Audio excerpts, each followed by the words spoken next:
အားလုံးမင်္ဂလာပါမတွေ့ရတာကြာပြီနော်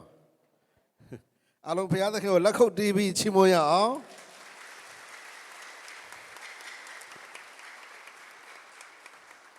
ဟုတ်ပြီတချို့စာလံလေးတွေကျွန်တော်တို့နှလုံးသားထဲမှာရှိလားမရှိသေးဘူးလားထာဝရဘုရားသည်ငါဤတို့ရင်ဖြစ်တော်မူသည်ငါသည်ဆင်းရဲမခံရကြည်ကြည်လေးထာဝရဘုရားသည်ငါ၏တို့ရင်ဖြစ်တော်မူသည်ငါသည်ဆင်းရဲမခံရစိတ်လန်းသောကျက်စားရငါကိုအိတ်စီတော်တာယာသောမြင်နာတို့လမ်းပြတော်မူ၏ဟုတ်ပြီနောက်စာလံတစ်ခုကစာလံ120နဲ့1ကြည့်ရအောင်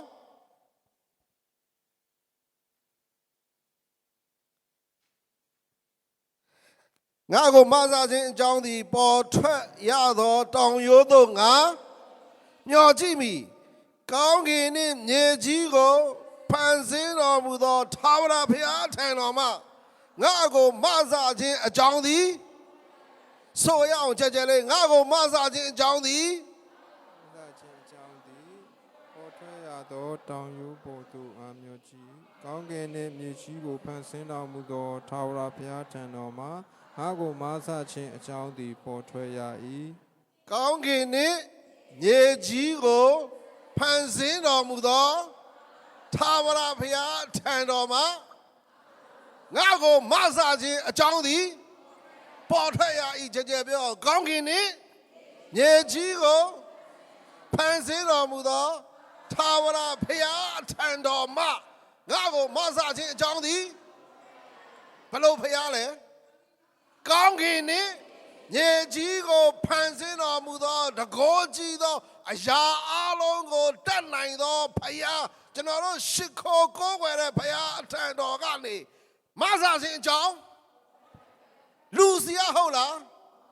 အကြီးကဲစီရဟုတ်လားယာရုကြီးတဲ့လူစီရဟုတ်လား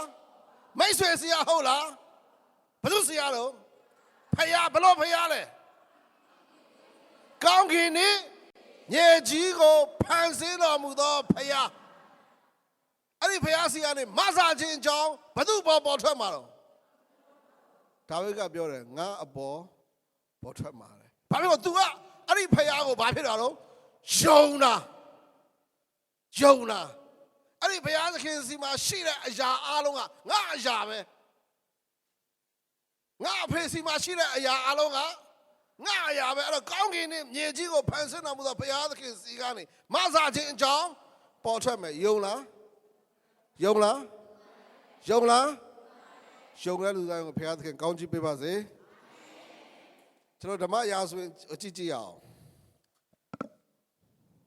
ဓမ္မရာဇဝင်ဒုတိယဆောင်ခန်းကြီး6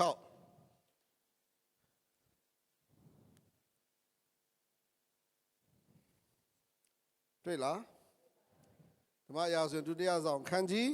6အခန်းငယ်7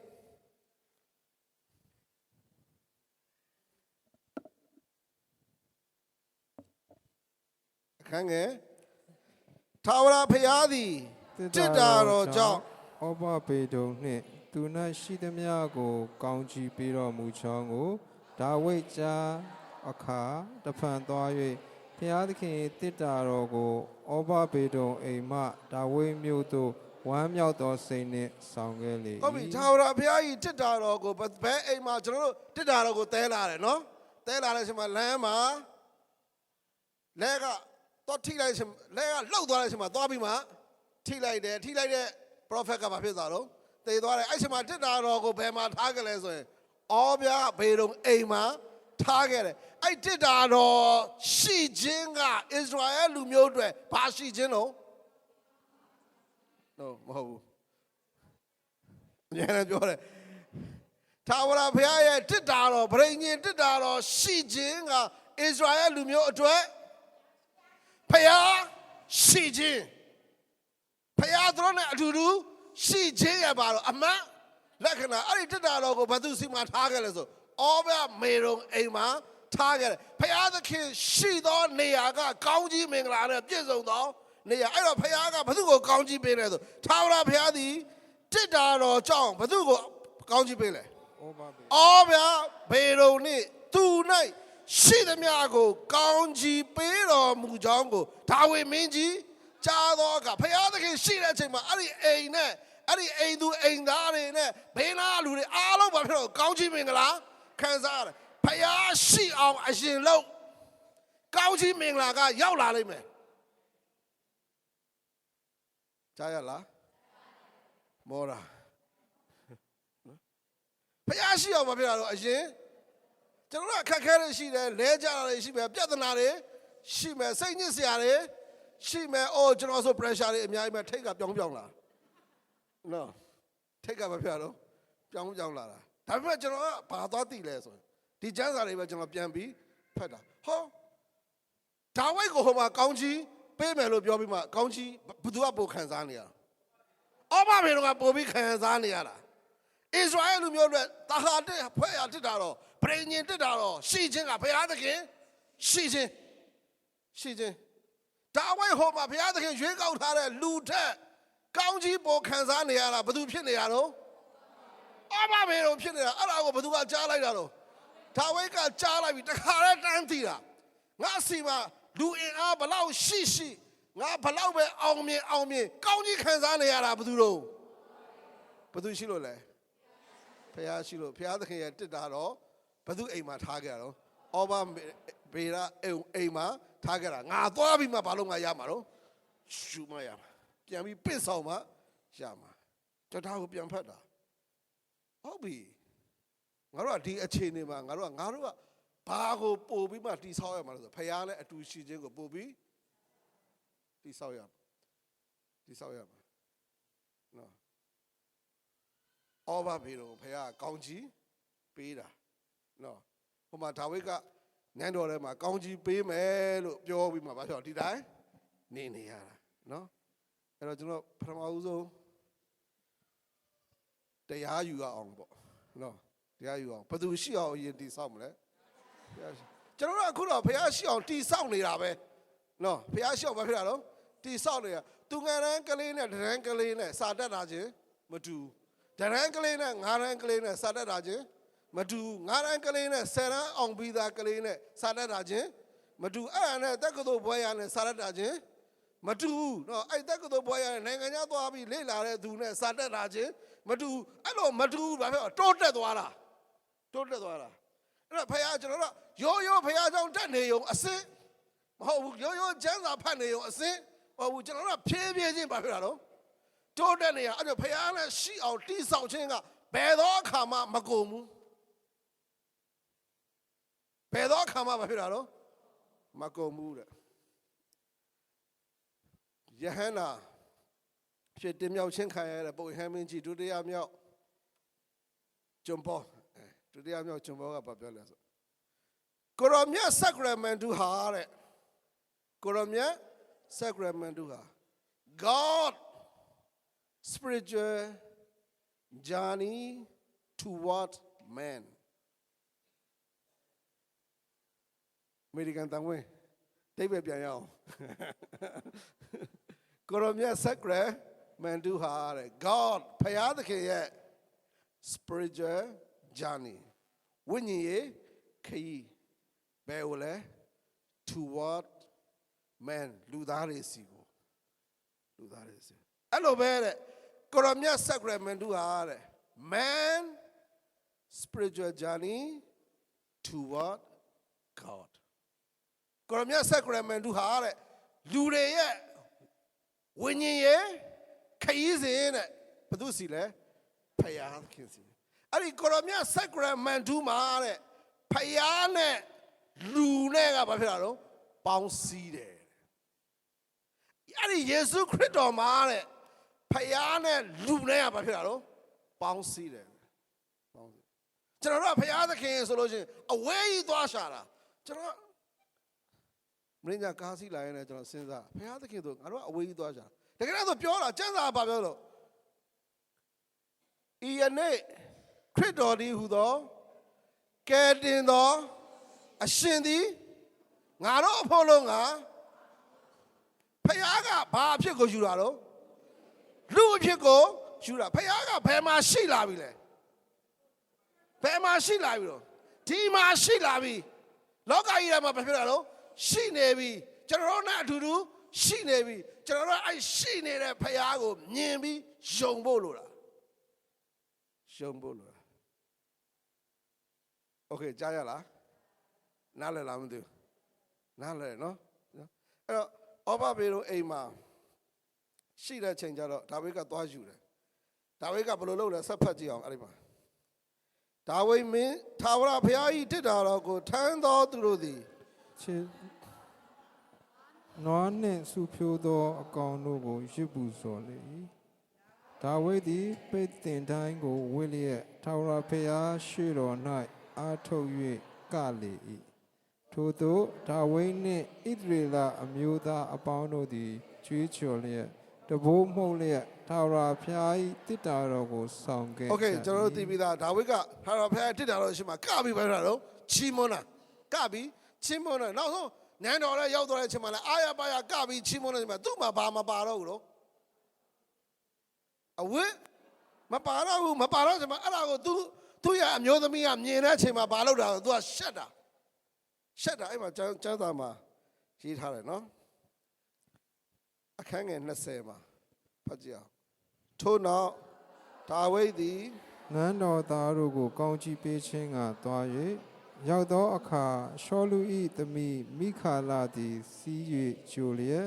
လျှက်ပေါ်သောသူသည်အရှက်မရှိဘဲကိုယ်အဝတ်ကိုချွတ်တကဲ့သို့ယနေ့ကျွန်ယောက်ျားကျွန်မိန်းမများရှိတွင်အဝတ်တော်ကိုချွတ်သောဣသရေလရှင်ဘုရင်သည်ယနေ့အဘယ်များလောက်ဘုန်းကြီးတော်မူပါသည်တကားဟုဆို၏ โอเคအဲ့မှာဒါဝိဒ်ကဒီမှာကြည့်ဒါဝိဒ်ကကတယ်အာရပါရဘာဖြစ်တော့ကပြီးတော့ဖះကိုချီးမွမ်းတယ်ဖះကိုချီးမွမ်းတဲ့ချိန်မှာသူ့အမျိုးသမီးကဘာဖြစ်တော့အဝေးတနေရာကနေမြင်တယ်မြင်တဲ့ချိန်မှာလာပြီးဆွဲခေါ်သွားပြီးမှအမလေးဘရှင်နဲ့အခုဘာမရှိဘူးလို့အဝိစားဘလို့လောက်ပြီးဘုံကြီးတဲ့ဘရှင်ဖြစ်မှာလဲသူများတွေရှေ့မှာဟုတ်တယ်နော်ဟုတ်တယ်မလားသူပြောတာမမှန်ဘူးလားမှန်တယ်ကြည်သားမင်းကိုမင်းဒါဝိမင်းကြီးဘုံကြီးတဲ့ဘုရင်ဣဇရာရဲ့လူမျိုးရဲ့ဘုရင်လို့ပြောထားပြီးမှအခုကဘာပြောတော့ဝိစာမပါဘူးဝိစာမပါဘူးဒါဝိရဲ့အမျိုးသမီးကဘုံကြီးခြင်းကိုဘယ်ဟာနဲ့တိုင်းတာအဝိစာနဲ့တိုင်းတာတယ်မြင်ရတဲ့အရာနဲ့တိုင်းတာတယ်မြင်ရတဲ့အရာနဲ့တိုင်းတာလူတော်များများကအဲ့ဒါမြင်ရတဲ့အရာနဲ့ဘာဖြစ်တာလဲတိုင်းတာ तू ကဘလောက်ထိတတ်တယ် तू ကဘလောက်ထိတော်တယ် तू ကဘလောက်ထိလူနိုင်တယ် तू ကဘလောက်ထိပိုက်ဆံရှိတယ် तू ကဘလောက်ထိလောက်နိုင်တယ်ဆိုပြီးမြင်ရတဲ့အရာနဲ့လူတွေကဘာဖြစ်တာလဲတိုင်းတာတဲ့အချိန်မှာဖခင်ကမမြင်ရတဲ့ချီးမွမ်းတတ်တဲ့နှလုံးသားနဲ့ရှိတဲ့သူကိုကောင်းချီးပေးတာကြည်စမ်းဘရှင်နဲ့အဝတ်ဘာဖြစ်တာလဲမရှိဘူးရှက်စရာကောင်းလိုက်တာဆိုပြီးမှလူကဘာဖြစ်တာလဲတတ်မှတ်တဲ့အချိန်မှာဖခင်ကဘသူ့ကိုကောင်းချီးပေးနေပြီတော့ချီးမွမ်းတတ်တဲ့ဒါဝိဒ်ကိုကောင်းချီးပေးနေပြီနားလည်လားမသိကျွန်တော်ပြောပြတယ်နော်ကျွန်တော်တို့ဖခင်เจ้าမှာဝိစားကောင်းကောင်းလှလှပါဆိုတော့တတ်ရဝတ်သွားတဏှာသွားရင်လည်းဘာဖြစ်တာတော့ဒီအင်ကြီးကအရှင်မင်္ဂလာဆောင်တို့ကဝတ်ပြီးသားနော်ဒီမင်္ဂလာဆောင်တဲ့ပဲတော့နောက်တစ်ခုထပ်ပြီးမှချုပ်ရအောင်မှာနော်ဒီအင်ကြီးကဟိုဘာလဲဂျာသာပရင်းနေကြီးကဝတ်ပြီးသားနော်ဂျာသာပရင်းနေကြီးကဘာဖြစ်တာတော့ဝတ်ပြီးသားအဲ့တော့ဒီနေ့ကစနေနေကြီးဆိုတော့ဘာဖြစ်တာတော့နော်အစ်စ်ဘာဖြစ်တာတော့ချုပ်ရအောင်မှာအော်ဒီအိကမင်းညသကောင်เจ้าမှာဘာဖြစ်တာတော့ဝတ်ပြီးသားနော်နောက်လည်းမနေ့ကပါအစ်စ်တစ်ထဲချုပ်ရအောင်မှာခရစ်စမတ်မဟုတ်တော့ဘူးမော်ဒယ်ပြိုင်ပွဲဖြစ်နေအဝိစားအလှပြိုင်ပွဲဖြစ်နေတာအဝိစားကိုကြည့်ပြီးဂုံတိတ်ခါကိုတတ်မှတ်တာဘယ်သူတော့လူနှလုံးသားကိုကြည့်ပြီးကောင်းချီးပေးတာကဘယ်သူတော့ဖခင်ဒါဝိဒ်အဝိစားရှိလားကိုပေါ်မှာအဲ့ဒီမရှိတဲ့ဒါဝိဒ်ကိုဖခင်ဘာပြောတော့ကောင်းကြီးအဝိစားမရှိပေမဲ့ဘာမှမရှိပေမဲ့ तू ဘသူကိုအားရပါရချီးမွမ်းလဲကောင်းကင်နဲ့မြေကြီးကိုဖန်ဆင်းတော်မူသောထာဝရဘုရားအထံတော်မှာငါ့ကိုမဆခြင်းအကြောင်းပေါ်ထွက်ရအဲ့ဘုရားသခင်ရှေ့မှာ तू ကရှက်ကြောက်ခြင်းမရှိမှတ်ထားဘုရားသခင်ရှေ့မှာကျွန်တော်တို့က ရှက်ကြောက်ဖို့လောကိုမလိုဘူးနော်လောကိုပဲဖြစ်တာတော့ဖခင်သခင်ရှိမှကျွန်တော်တို့အာရပါရငိုလို့ရတယ်ဖခင်သခင်ရှိမှကျွန်တော်တို့အာရပါရရှီလို့ရတယ်ဖခင်သခင်ဆိုမှကျွန်တော်တို့ခံစားချက်တွေအကောင်လုံးပြောလို့ရတယ်ဖခင်သခင်ကိုကျွန်တော်တို့အကောင်လုံးရှင်ဖွင့်လို့ရတယ်ဒါဝိဒ်ကသူ့ဘဝမှာဖခင်ပဲဖခင်ရှိမှသူအဝတ်မရှိတာသူ့အတွက်ဘာမှမဟုတ်ဘူးโอเคနားလည်လားအဲ့ကျွန်တော်အစပြောတယ်ဘယ်သူနဲ့အရင်ရှိအောင်တိဆောက်တော့ဖခင်နဲ့အရင်ရှိအောင်တိဆောက်ဖခင်နဲ့ရှိအောင်တစ်တာတော့ရှိတဲ့နေရာမှာကောင်းချီးမင်္ဂလာဖြစ်တာတော့ရှိနေအဲ့ဒါကိုဘယ်သူကသိတယ်ဒါဝိဒ်ကသိတယ်အဲ့တော့သူ့အတွက်တစ်တာတော့ကိုတဲလာတယ်သူအားရပါရဖခင်သခင်ကိုဘာလို့လာတော့ချီးမွမ်းတယ်အဝိစားမရှိတော့ဒါပေမဲ့အဲ့လိုအဝိစားမရှိပဲအားရပါရချီးမွမ်းနေတယ်ဒါဝိဒ်ကိုဖခင်ကကောင်းကြီးပေးတယ်လူကဘာလို့လာတော့ကဲရတယ်အဲ့ဒါလူကဘာနဲ့တိုင်းတာပြီးကဲရတာတော့အမြင်နဲ့လေအဝိစားနဲ့တိုင်းတာပြီးကဲရတာအမလီသူဖခင်เจ้าလာတာတဲ့မနစ်ကလည်းအရင်ဘက်ကလည်းဒီအင်ကြီးပဲအခုလည်းဒီအင်ကြီးပဲအဲ့ဒါရေးမကြည့်ဘူးနော်အဲ့ဒါအရေးမကြည့်ဖခင်เจ้าလာတာငါတို့ဘာလို့ဖို့လာတော့ဖခင်သခင်ကိုချီးမွမ်းဖို့ဖခင်သခင်ကိုကိုးကွယ်ဖို့ဖခင်နဲ့အတူတူပေါင်းဆက်ဖို့ဖခင်နဲ့အတူတူနေဖို့အဲ့ဒါဆိုရပြီအဲ့ဒါဆိုဘာဖြစ်တာလို့ရပြီโอเคအဲ့ချင်းပြီလားနော်အဲ့ကျွန်တော်ဘသူနဲ့အရင်ရှိအောင်တိဆောက်ရမှာဖခင်နဲ့အတူတူရှိအောင် people see your glory မင်းရဲ့ဘယ်လိုပြောမလဲဂုဏ်ရှိခြင်းဘုံရှိခြင်းကိုလူတွေကမြင်ကြတယ်တဲ့ in your possession and properties မင်းပိုင်ဆိုင်နေရဲ့အရာတွေမင်းမှာရှိတဲ့အရာတွေကိုကြည့်ပြီးမှမင်းရဲ့ဘာဖြစ်တာတော့ glory ဘုံကိုလူတွေကမြင်ကြတယ်တဲ့ but God see your heart ဖခင်ဘာကိုကြည့်ရတာမင်းရဲ့နှလုံးသားကိုပဲမင်းရဲ့နှလုံးသားကိုပဲကြည့်တယ်တဲ့မင်းရဲ့နှလုံးသားကိုပဲကြည့်တယ်ကျွန်တော်ပွဲတစ်ပွဲလှုပ်လိုက်မင်္ဂလာဆောင်ပွဲတစ်ပွဲလှုပ်လိုက်နော်ကျွန်တော်တို့ဖိတ်ထားတဲ့လူတွေထဲမှာကျွန်တော်တို့ဘသူ့ကိုဘယ်လိုအခခံရမလဲဆိုတော့ခေါင်းထဲမှာဘာဖြစ်တာတော့ရှိပြီလား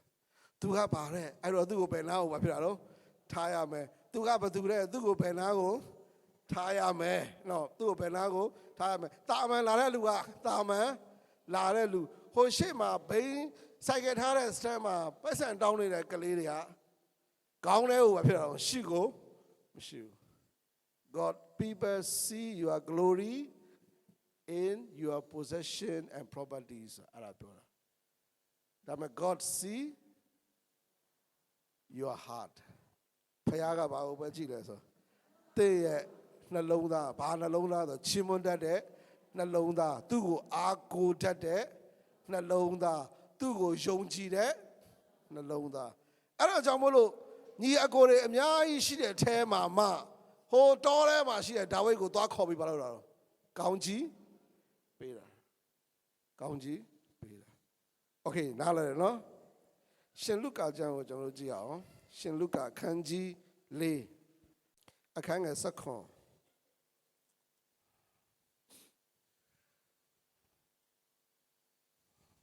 ဖတ်ကြည့်အောင်အတူတူကဇယက်ဆောင်သည်ပရောဖက်အေရှာယ၏ကျမ်းစာကိုပေးသည်ဖြစ်၍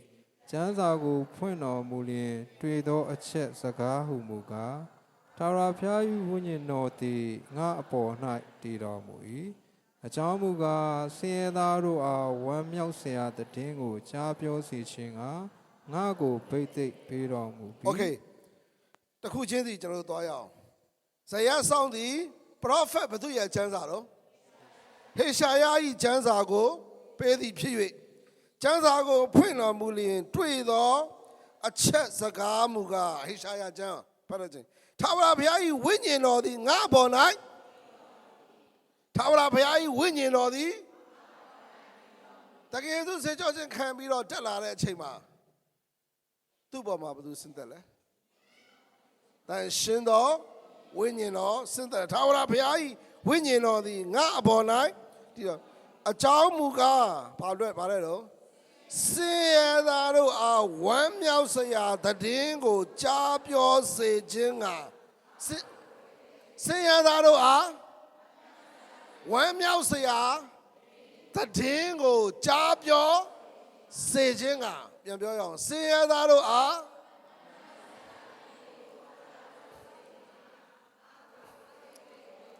အဲ့ကျမ်းစာလေးကိုမှတ်ထားပြီးရှင်လုကာခန်းကြီး18ကိုသွားကြည့်အောင်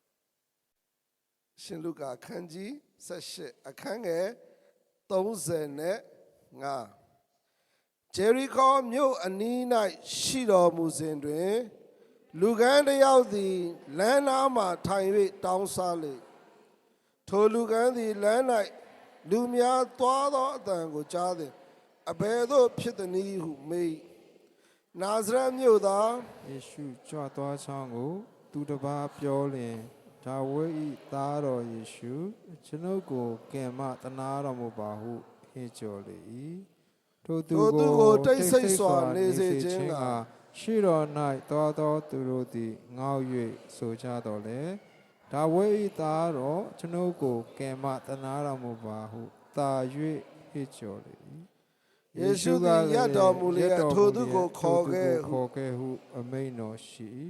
လူကန်းသည်အထံတော်သို့ချဉ်ကပ်ပြီးမှသင်၌အဘယ်သို့ပြုစေလိုသနည်းဟုမေးတော်မူလျက်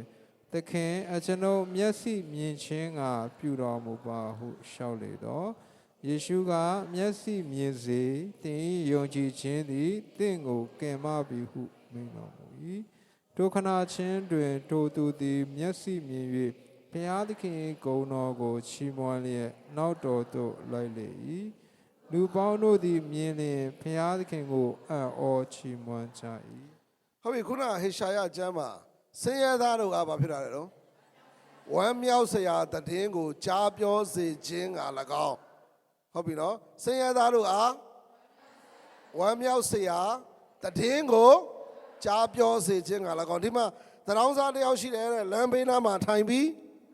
တောင်းစားနေတာတဲ့ခြေတကောမြို့မှာလူမျက်စိကန်းနေတယ်ဘာဖြစ်တာတော့တရောင်းစားတယောက်ရှိအဲ့မှာတကယ်စုကြွလာတာအဲ့မှာလူတွေကအုံတဲတဲဘာဖြစ်တာတော့ဖြစ်တာတကယ်စုကနာမည်ကြီးလာပြီဆိုတော့နော်တကယ်စုဘေးနားမှာလူတွေကဘာဖြစ်တာတော့အများကြီးပဲတကယ်စုဘေးနားမှာလူတယောက်မှမရှိတဲ့အချိန်ကပဲအချိန်လုံးဘယ်အချိန်လုံး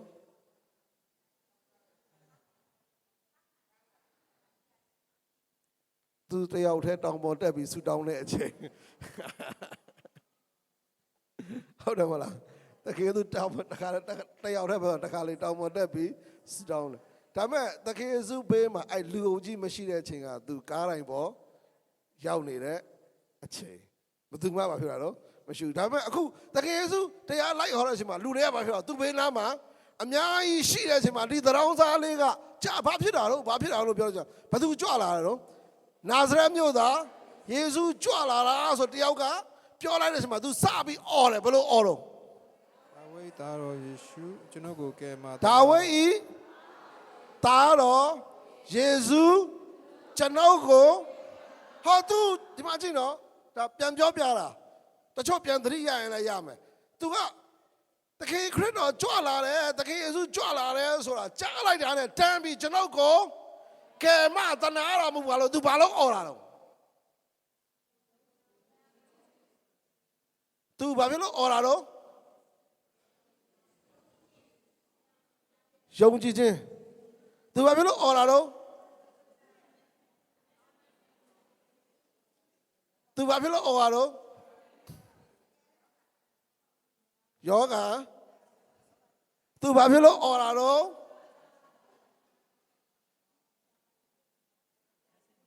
ဘာဖြစ်လို့អော်လာတော့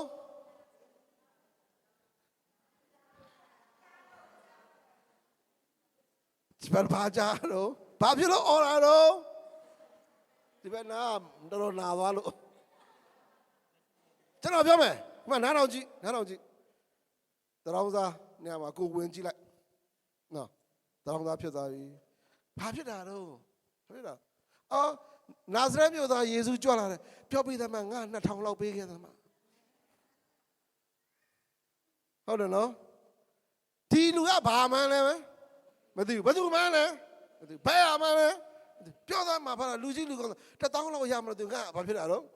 ပြောပေးသားမှဒါမဲ့ဒီမှာကြည့်ဒီလူကတခေစုအကြောင်းကိုတယောက်ကသူ့ကိုလာပြောထားတာကြားဘူးတယ်ဟိုဘက်နာဟောဒီဘက်နာဟောရိုက်ပြတာပူလို့နားတယ်ဘာဖြစ်တာတော့ကြားဘူးတယ်ယေရှုခရစ်တော်ဆိုတာရှိတယ်သူ့ကို prophet လို့လူတွေကပြောနေကြတယ်အမကက်တင်ရှင်ဆိုတာမသိသေးဘူးနော်လူတွေက prophet လို့ဘာဖြစ်တာတော့ပြောနေကြအနာသူ့ကိုယုံကြည်သူစီမှာယုံကြည်ခြင်းနဲ့သွားတဲ့လူတွေကဘာလို့အနာရောဂါတွေလဲပျောက်တယ်ကွာမျက်စိကန်းတဲ့လူတွေမျက်စိပြန်မြင်တယ်နားမကြားတဲ့လူတွေနားပြန်ပြီးတော့ကြားတယ်ဟာသူ့လက်နဲ့ထိလိုက်လို့ရှိရင်ဘာဖြစ်တယ်ညာဖြစ်တယ်ဆိုတော့တည်င်းကောင်းကိုလူတယောက်ကဒီတရောင်းစားကိုသွားပြောထားတာ100%လုံးသေချာတယ်လက်ခံလားအဲ့ဒါကြောင့်မို့လို့လေဟုတ်တယ်မလားသူပိုက်ဆံလည်းမတော်ဘူးကျန်တာဘာမှဒါခွေးသားတော်ယေရှုကျွန်တော်ကိုကယ်မတနာတော်မူပါဆင်းရဲသားတို့ကဝမ်းမြောက်เสียတည်င်းကောင်းဆင်းရဲသားတို့ကဝမ်းမြောက်เสียတည်င်းကောင်းကျွန်တော်ပြောမယ်ဆင်းရဲတယ်ဆိုတာပိုက်ဆံဆင်းရဲတာလည်းဟုတ်ဘူးပိုက်ဆံဆင်းရဲတာရှိတယ်စိတ်ဆင်းရဲတာရှိတယ်ကျမ်းမာရေးဆင်းရဲတာလည်းရှိတယ်ကျွန်တော်ပြောမယ်ကျွန်တော်တို့ကတထဲတွေစီသွားပြီးအလူပဲခံနေကြတာတထဲတွေဆင်းရဲတဲ့အရာတွေအများကြီးရှိတယ်နော်ပိုက်ဆံရှိပြီးသူတို့ဆင်းရဲနေတဲ့အရာတွေအများကြီးရှိတယ်သူတို့လည်းဘုသူအကြောင်းကိုကြားဖို့လိုအပ်လဲဆိုရင်တကယ်စုအကြောင်းကိုဘာဖြစ်တာတော့ကြားဖို့ဘာဖြစ်တာတော့လိုအပ်တယ်ဆင်းရဲသားတို့ဟာဝမ်းမြောက်စရာတဲ့ဆင်းရဲခြင်းအမျိုးမျိုးရှိတယ်ပိုက်ဆံဆင်းရဲလူရှိတယ်ဝိညာဉ်ရေးဆင်းရဲလူရှိတယ်ကျမ်းမာရေးဆင်းရဲလူရှိတယ်အဲ့ဒီဆင်းရဲခြင်းတွေအားလုံးရဲ့တည်င်းကောင်းကပါလဲနာဇရက်မြို့သားယေရှုဆင်းရဲသားတို့ဟာဝမ်းမြောက်စရာတည်င်းနော်ပိုက်ဆံပေးတာမဟုတ်ဘူးနော်ဘသူအကြောင်းကိုပြောရလဲသခင်ယေရှု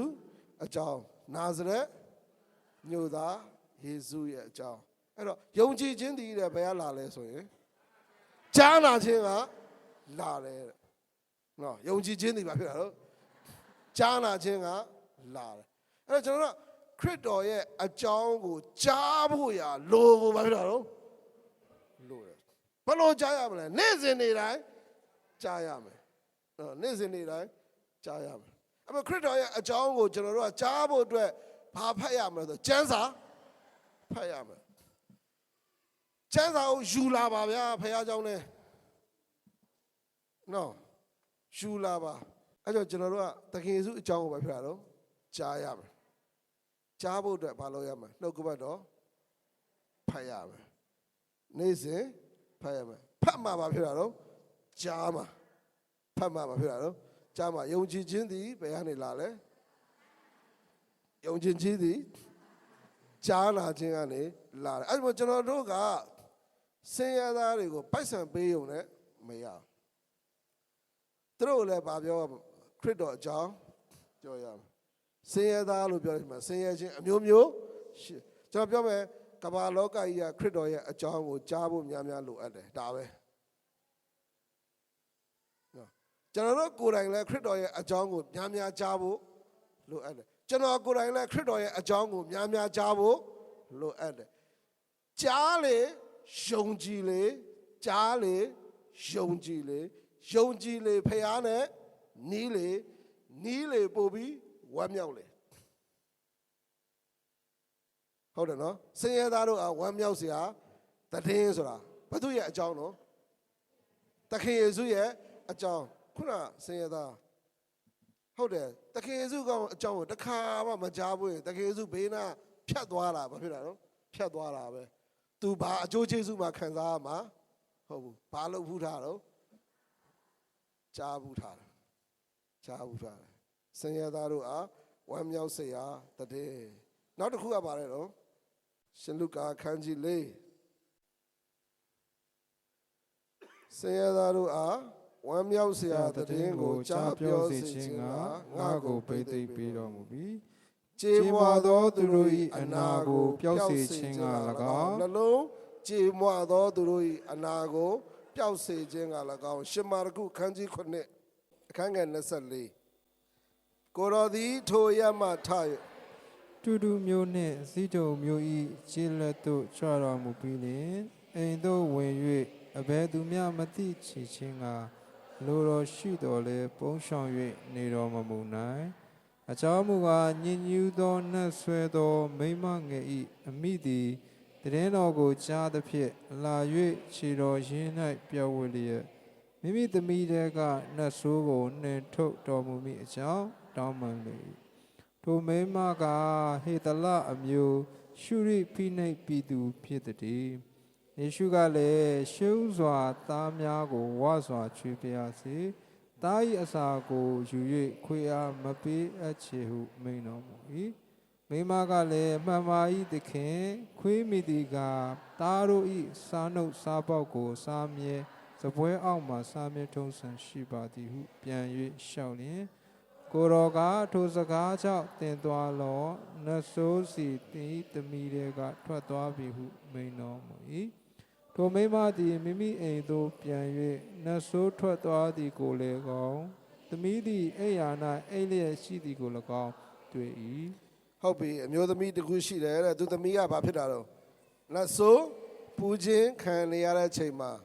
သူကဘု து စီကိုလာလဲသခင်ယေရှုစီကိုလာတယ်လာပြီးမှ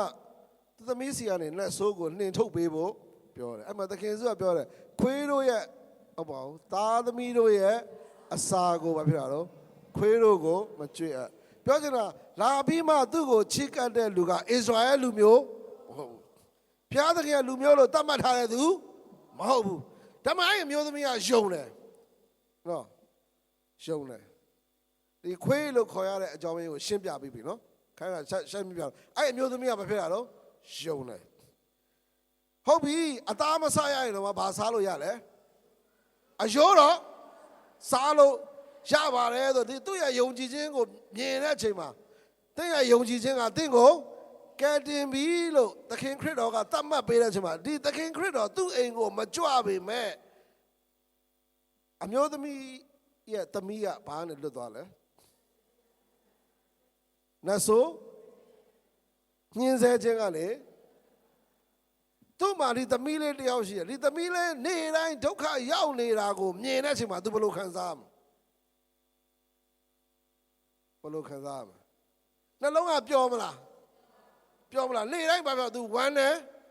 ကြေကွမ်းနေတာသူသမီးကနေ့တိုင်းဒုက္ခဘာဖြစ်တာတော့ရောက်နေတာကိုဝမ်းနေကြေကွမ်းနေနှလုံးဝမ်းနေကြေကွဲသောသူတို့အတွက်တည်င်းကောင်းဒါပေမဲ့ तू အဲ့လိုမျိုးနေ့တိုင်း तू သမီးကိုကြည့်ပြီး तू ဒုက္ခရောက်နေရတဲ့အချိန်မှာ तू ဘသူရဲ့တည်င်းကိုကြားတော့သခင်ယေရှုရဲ့တည်င်းကိုကြားတယ်ကြားပြီးမှကြားတဲ့အချိန်မှာအဲ့သခင်ယေရှုရှိတဲ့နေရာကို तू ဘာဖြစ်တာတော့သွားတာဟုတ်တယ်နော်ဘသူရှိတဲ့နေရာတော့သခင်ယေရှုရှိတဲ့နေရာကိုသွားတာသခင်ယေရှုရှိတဲ့နေရာကိုသွားတာအဲ့သခင်ယေရှုရှိတဲ့နေရာကိုသွားတဲ့သူကားတဲ့အသွားလမ်းနဲ့အပြန်လမ်းဘယ်တော့မှမတူဘူးတဲ့တကယ်သူရှိတဲ့နေရာကိုဘာဖြစ်တာတော့သွားတဲ့သူကားတဲ့အသွားလမ်းနဲ့အပြန်လမ်းဘာဖြစ်တာတော့ဘယ်တော့မှမတူဘူးတဲ့အသွားလမ်းတော့ကဘာနဲ့သွားလဲသူသခင်ယေရှုစီလာတော့ကအော်သမီးကနော်ဘာဖြစ်နေရတော့အဲ့လိုမျိုးဖြစ်နေတာနှလုံးကဘာဖြစ်နေတာနော်ကြေကွဲနေတာလေမကူညီမြဲမကူညီလိုက်လို့ရှိရင်ငါတော့ဘာဖြစ်တာတော့အဲ့လိုစိတ်လေးလည်းဘာဖြစ်တာတော့ရှိတော့ရှိမှာပေါ့ဘာလို့ငါဣသရေလလူမျိုးလဲမဟုတ်ဘူးနော်ငါ့ကိုမြန်ဗာမြန်သူထင်အဲ့လိုထင်ကောင်းဘာဖြစ်တာတော့ ထင်လိုက်မယ်ဒါပေမဲ့ तू ထင်တဲ့အတိုင်းအပြောခံရရလဲဖြစ်ကောင်းဖြစ်လိုက်မယ်ဒါမှမဟုတ်လို့အော်သွားငါသွားမှာပဲသွားလို့ရှိရင်ငါသွားရင်တော့ तू ငါ့ကိုမဖြစ်ရတော့ဖြစ်တော့မထားဘူးဆိုတဲ့စိတ်ခံစားချက်လည်းဖြစ်ရင်ဖြစ်မယ်ဒါပေမဲ့သေချာတာတစ်ခုကဘာလို့ဆိုသခင်ယေရှုစီကိုသွားတဲ့သူကရောက်အောင်သွားအသွားလဲနဲ့အပြန်လဲမဖြစ်တော့တူးကိုမတူနော်တူးကိုမတူသူအပြန်ကြဘလို့ပြန်ရလဲဝမ်းမြောက်ခြင်းနဲ့ပြန်ရတယ်အသွားတော့ကဘာဖြစ်ရတော့ဝမ်းနေခြင်းနဲ့သွားတယ်အပြန်ကြတော့ဘာဖြစ်ရတော့ဝမ်းမြောက်ခြင်းနဲ့သူ့ကိုဝမ်းနေခြင်းကနေဝမ်းမြောက်ခြင်းကိုပြောင်းပေးတာပါသခင်ယေရှုအကြောင်းကိုသူကြားခြင်းဟုတ်တယ်နော်သခင်ယေရှုအကြောင်းကိုသူကြားခြင်းအဲကြောင့်သခင်ယေရှုအကြောင်းကိုကျွန်တော်တို့ထင်ကြားရမှာမဟုတ်ဘူးကျွန်တော်တို့ပတ်ဝန်းကျင်မှာရှိတဲ့လူတိုင်းကြားရမှာကြားတဲ့သူတိုင်းအတွက်ဝမ်းမြောက်ခြင်းကြားတဲ့သူတိုင်းအတွက်ဝမ်းမြောက်ခြင်းကျွန်တော်တို့ကပို့ပြီးပါဗျာတော့ကြားရမှာအဲ့ဒါကျွန်တော်ပြောတယ်စိတ်ညစ်ရင်လည်းကျမ်းစာဖတ်ဒုက္ခရောက်ရင်လည်းကျမ်းစာဖတ်ပျော်ရင်လည်းကျမ်းစာဖတ်နော်အကျဉ်းစီတွေမထမြောက်ရင်လည်းကျမ်းစာဖတ်နော်တကယ်စုစီကိုကျွန်တော်တို့ရောက်အောင်ပါဖြစ်ရတော့သွားရမှာရောက်အောင်သွားရမှာကိုယ်အိမ်မှာနေရင်းနဲ့လည်းတကယ်စုစီကိုရောက်အောင်သွားရမှာနော်ရောက်အောင်သွားရမှာယဟန်နာကြီးစိန့်အော်ဂတ်စတင်ကပြောတယ်လူတွေရတဲ့ဖယားကိုအဲ့လိုသာစာငတ်လို့ရှိရင်တဲ့ငါတို့ဒီကမ္ဘာလောကကြီးမှာတဲ့နှောက်ယှက်ခြင်းနဲ့ဆင်းရဲခြင်းဆိုတာမရှိဘူးတဲ့ယဟန်နာစိန့်အော်ဂတ်စတင်ကအဲ့လိုပြောတာလူတွေကလည်းဖယားကိုဘာဖြစ်တာတော့အဲ့လိုသာဘာဖြစ်တာတော့စာငတ်လို့ရှိရင်တဲ့ဒီကမ္ဘာလောကကြီးမှာနှောက်ယှက်ခြင်းနဲ့ဆင်းရဲခြင်းဆိုတာမရှိဘူးတဲ့ရှိတော့ရှိမှာမနိုင်ဘူးလူကိုဘာဖြစ်တာတော့မနိုင်ဘူးတဲ့တို့တွေဒီလောကကြီးမှာလောက်ရမယ့်အရာတစ်ခုပဲရှိတယ်ဖယားကိုနေ့စဉ်နေ့တိုင်းတာ၍စာငတ်ပါတယ်ဒါပဲတဲ့ယဟန်နာစိန့်အော်ဂတ်စတင်ကပြောတာနော်ဖယားကိုနေ့စဉ်နေ့တိုင်းတာ၍ဘာဖြစ်တာတော့စာငတ်ပါတယ်စာငတ်ဒီအမျိုးသမီးသခင်သူရှိတယ်ဆိုတာဘာဖြစ်အောင်သိတယ်သူဘာဖြစ်အောင်အကြောင်းကြားဘူးတယ်ကြားဘူးတော့သူအဲ့နာကိုဘာလို့ရောက်အောင်သွားတယ်ရောက်အောင်ဘာဖြစ်တာတော့သွားတယ်ဘာလို့သူကဖယားရှိတဲ့နေရာကိုသွားတာအဲ့ရှိမှသူဘာဖြစ်တာတော့ဝမ်းမြောက်ခြင်းနဲ့ပြန်လာရတဲ့အခွင့်ကိုရရှိတယ်အဲ့လိုလူဒီကမ္ဘာလောကကြီးမှာတဲ့ယဟန်နာစိန့်ကောစတန်ပြောလူတွေကတစ်ခုပဲလုပ်ရမယ်ဖယားကိုနေ့စဉ်နေ့တိုင်းစာငတ်ပါတယ်နေ့စဉ်နေ့တိုင်းစာပါအဲ့ဒါဆိုရင်လည်းနောက်ဆက်ခြင်းနဲ့ဆင်းရဲခြင်းဆိုတာမရှိဘူးသူပြောတယ်မရှိဘူးဆိုတာလူကိုမနိုင်ဘူး